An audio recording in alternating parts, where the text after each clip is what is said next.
oportunidad con el abogado Alonso Medina. Él es especialista en derechos humanos y miembro del Foro Penal Venezolano. En esta oportunidad estaremos conversando sobre la violación a los derechos humanos en Venezuela. Bienvenido. Gracias.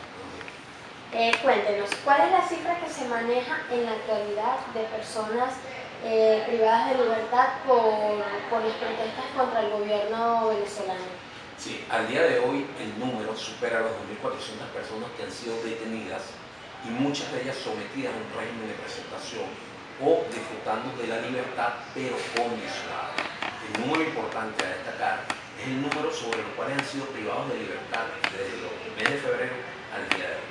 Me atrevería a decir el mayor número de personas detenidas en las últimas décadas en Venezuela. De manera que lo que hemos visto es una represión gubernamental, las detenciones con una situación sistemática en los últimos tiempos, producto de hechos que originalmente tienen su origen en unas manifestaciones políticas públicas por diferentes razones que podamos compartir, pero lo cierto es que todas estas detenciones parten de una situación de conflictividad política. El Foro Penal ha reportado una gran cantidad de personas que han sido maltratadas por los miembros de los organismos de seguridad. ¿Qué situación o cómo ha sido la respuesta ante esta situación del Ministerio Público y de la Defensoría del Sí, Pueblo? la verdad es que nosotros como Foro Penal no hablamos de personas maltratadas, no le damos elegancia con respecto a las torturas que han sido víctimas los venezolanos. Nosotros hablamos que en Venezuela hay un número superior a 70 personas torturadas y un número importante que han sufrido tratos crueles y inhumanos al momento de su detención. De tal manera que tenemos un número importante de personas que han sido detenidas con un uso abusivo de la fuerza pública, donde se le han recibido tratos crueles e inhumanos, y tenemos un número importante de personas que han sido salvajemente torturadas por los cuerpos policiales y militares. Situación que tiene conocimiento el Ministerio Público, que tiene conocimiento la Defensoría del Pueblo. Sin embargo, la reacción por parte de las autoridades competentes para conocer estos casos de tortura, a nuestro criterio, ha sido muy tímida. Si bien es cierto que tenemos algunos casos donde hay personas, funcionarios procesados por el caso de tortura, creo que no ha sido suficiente la respuesta por parte de las autoridades del Estado para sancionar a toda aquella persona, todo aquel funcionario público que ha torturado a venezolanos. Tenemos el caso concretamente muy reciente del capitán Nieto Quintero, que fue salvajemente torturado en el momento que fue detenido por funcionarios de la Dirección de Contrainteligencia Militar. Tenemos el caso de Raúl Ayala, persona que fue detenida por el SEBIN, quien recibió fuertes descargas eléctricas. Tenemos el caso de esta joven en Valencia, tenemos el caso del amigo en Valencia que fue violado con un fusil. De tal manera que hay una cantidad importante de personas que han sido víctimas de tortura en los últimos días en Venezuela. ¿Cómo han actuado ustedes ante esta situación? Nosotros como Foro Penal, como organización no gubernamental, hemos acudido ante las diferentes instancias. Como primer paso hemos notificado a los tribunales que han tenido conocimiento de las detenciones de estas personas y de igual forma hemos notificado al Ministerio Público, a la Defensoría del Pueblo, al Comité contra la Tortura de la Organización de las Naciones Unidas, ante diferentes instancias internacionales, diferentes ONG. Hemos dibujado la realidad de Venezuela nacional e internacionalmente. ¿Han recibido alguna respuesta positiva? Muy tímida la respuesta que hemos conseguido por parte del Ministerio Público, por parte de la Defensoría del Pueblo. Creo que no ha sido suficiente la reacción de estas dos instancias. Creo que Venezuela, la sociedad de Venezuela, requiere un pronunciamiento contundente con respecto a las torturas. El artículo 68 de la Constitución establece que todos los venezolanos tienen derecho a protestar pacíficamente sin uso de armas. Incluso el fallecido presidente Chávez había dicho que el único permiso que se necesitaba era la Constitución. Sin embargo, la semana pasada el Tribunal Supremo de Justicia implementó una medida de que ahora las protestas tienen que ser permisadas. ¿Cree usted que esto va en contra de ese artículo de la Constitución? Sí, evidentemente que la sentencia, a nuestro criterio y con el mayor respeto hacia la instancia judicial, debo decir que no compartimos esta interpretación que sea el artículo 68 de la Constitución Nacional. ¿Y por qué no compartimos esto? Creo que hay que conceptualizar algunas cosas. El derecho a manifestar es un derecho fundamental, fundamental. Está contemplado como un derecho humano, no solo en la Constitución Nacional, sino también en los pactos internacionales. Es un derecho fundamental, lo conocemos como derecho político, uno de los derechos políticos catalogados como derecho fundamental, que se ejerce de forma colectiva, pero se ejerce sin restricción alguna por ser un derecho fundamental. Es algo así como que el derecho a la alimentación es un derecho fundamental y tú le tienes que pedir al gobierno permiso para comer, para alimentarte, o que el derecho a la educación, que también es un derecho fundamental, tú tendrías que pedir un permiso para educarte. Los derechos fundamentales no se limitan bajo ninguna circunstancia. Los derechos fundamentales se ejercen de forma efectiva cuando el ciudadano lo considera pertinente. De tal manera que no podemos limitar el gozo, el disfrute del derecho fundamental de manifestar, que es lo que se ha conocido la doctrina como los derechos fundamentales de primera generación, derecho político. De tal manera que tú tampoco puedes partir que toda manifestación es un hecho de violencia, porque lo que está entendido es que el derecho a manifestar es un derecho fundamental y la manifestación es pacífica. Tú no puedes invertir la carga, no puedes presumir que todas van a terminar en violencia, ni tampoco puedes penalizar el no cumplimiento de un trámite administrativo. Aquella persona que no notifica a la autoridad o no solicite permiso, la vas a enjuiciar o la vas a acusar ante el Ministerio Público. ¿Por qué? Tú no le puedes trasladar a los ciudadanos la responsabilidad del fracaso, la consecuencia del fracaso de las políticas de seguridad o las políticas de control de orden público del gobierno nacional. El Foro Penal sostuvo una reunión con los miembros de la Mesa de la Unidad para tratar los temas de la violación de los derechos humanos. ¿Puede ofrecernos un pequeño balance de lo que se trató en esta reunión? Sí, efectivamente, el día pasado tuvimos una reunión con representantes de la Mesa de la Unidad donde planteábamos las diferentes instancias, Foro Penal y MUD, nuestras visiones sobre el tema de los derechos humanos y las posibles soluciones a esta conflictividad política desde la óptica de los derechos humanos.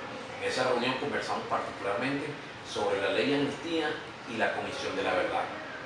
En este último punto, el Foro Penal fijó una posición en la cual manifestamos que la Comisión de la Verdad debe estar condicionado a dos eventos previos, como lo es la conformación de una comisión para el reconocimiento del conflicto que estamos viviendo, porque tú no puedes ir a una comisión de la verdad cuando el Ejecutivo o una parte de los miembros de la comisión está hablando de fascistas, de delincuentes, a otra, sino simplemente que haya que haber un reconocimiento del conflicto, de conflicto político que estamos viviendo en el país, ver cuáles son las razones que inspiraron a estos ciudadanos a entrar en este conflicto.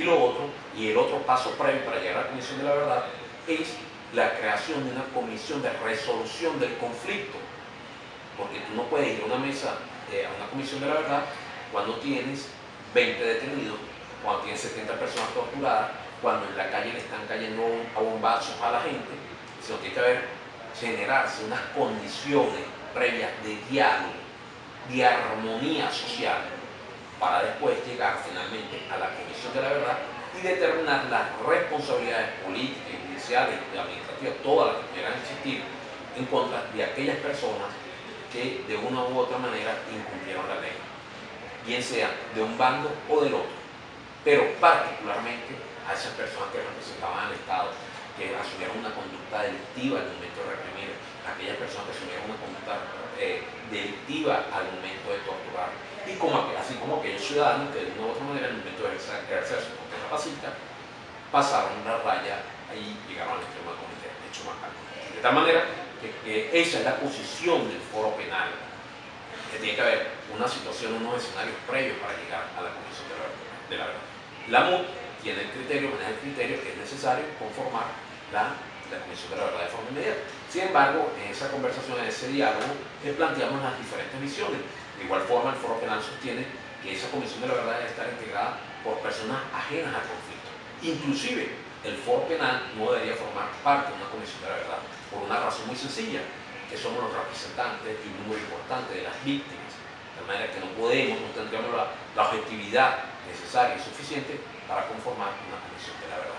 Como tampoco la podría tener el señor Diosdado Cabello como representante del Parlamento. De manera que creo que hay que decantar un poco y creo que falta mucho todavía para concluir, para concretar ideas precisas con respecto a la Comisión de la Verdad. En cuanto a la ley de amnistía, creemos que no se puede condicionar de ser una ley selectiva. Creo que el momento del país amerita una fase de reconciliación donde la ley de amnistía debe abarcar a todos y no lo que se estaba planteando de estudiar o analizar casos aislados. También se conoce que hicieron una propuesta al gobierno de reunirse para tratar este mismo tema. ¿Han recibido respuesta? No hemos recibido respuesta. Nosotros recordemos que el Foro Penal Venezolano es una organización no gubernamental. Nuestra misión, defensa y promoción de derechos humanos. Los derechos humanos no tienen color político, ni parcialidad política. Creo que los derechos humanos deben estar por encima de toda la conflictividad partidista. De tal manera que nosotros hemos solicitado al gobierno nacional, o le hemos hecho saber al gobierno nacional, a conversar, a colaborar, no con el gobierno, con la sociedad, porque es necesario una reconciliación en el tema de los derechos humanos. Los derechos fundamentales, como lo es el derecho a la manifestación, el derecho a la educación y cualquier otro derecho, deben ejercerse en una sociedad de forma activa y no alterar el orden social.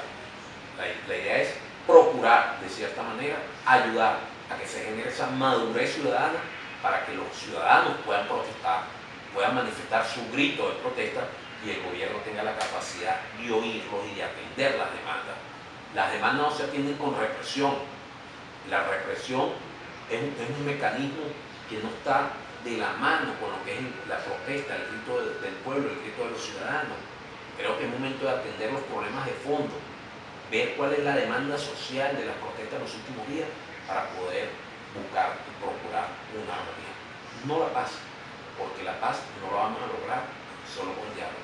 La paz solo la podemos lograr sin una reconstrucción de las instituciones. De lo contrario, podemos conseguir cualquier cosa, calmar los ánimos, pero nunca la paz. Para lograr la paz en Venezuela, lo primero que tenemos que preocuparnos y ocuparnos es de la reconstrucción de las instituciones. Instituciones que de una manera mantengan un equilibrio en la sociedad. Okay.